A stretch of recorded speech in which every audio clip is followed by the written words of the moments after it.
Hi Wombat Hub, my name's Shihab. I'm Yusuf's dad, and I'm here today to read you this book, The Very Hungry Bear by Nick Bland. Let's take a look. The Very Hungry Bear. Looks like he's got a lot of fish. Bear was in a grumpy mood. He hadn't eaten any food, and he couldn't catch a single fish to cook. He'd been hungry since the break of day, and every fish had got away. Oh, he looks a little bit cranky. Now, suddenly something huge was on his hook. Yank! He cranked the handle round and round. He yanked the line and wound and wound. He flicked it over here and waved it over there. A hungry bear is very strong, so it didn't take him very long to discover he'd caught a polar bear. "Do you have to fish there?" said the hungry brown bear. "You're catching all of the fish." "I'm sorry," he said, as he lifted his head. "You can have one of mine if you wish." Then he added with a smile, "You can have the whole pile if you'll just find me somewhere to stay. My iceberg is shrinking, and soon I'll be sinking, and my home's such a long way away."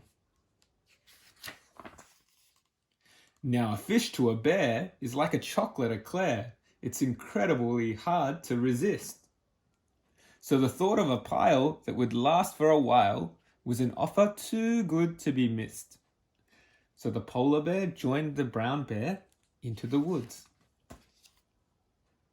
With a splosh and a splish and an armful of fish, Bear led the way through the trees. "My cave's over there, and I'm happy to share. You can stay for as long as you please." Wonder what happens. But his guest shook his head. "I'm so sorry," he said. "Whilst your cave is particularly nice, it's just a bit hot for this coat that I've got, and the fire is melting my ice." So they went to see Mole, and he dug them a hole, which was cooler, but just a little too small. And they visited Croc on his cool river rock, but he wasn't that helpful at all. Looks like he was trying to eat them for lunch. "Perhaps this is best," said Bear, "from a nest, but I think that I'm going to sneeze." Then he squinted his eyes and he said with surprise, "Achoo! I'm allergic to trees." So the bear with white hair followed right behind Bear to the only place left they could go, away from the trees and the warm summer breeze, all the way up to the snow. They built him a home with an icy white dome. And Bear left a housewarming dish. With a smile and a wave, Bear went back to his cave, and he stopped on the way for a fish.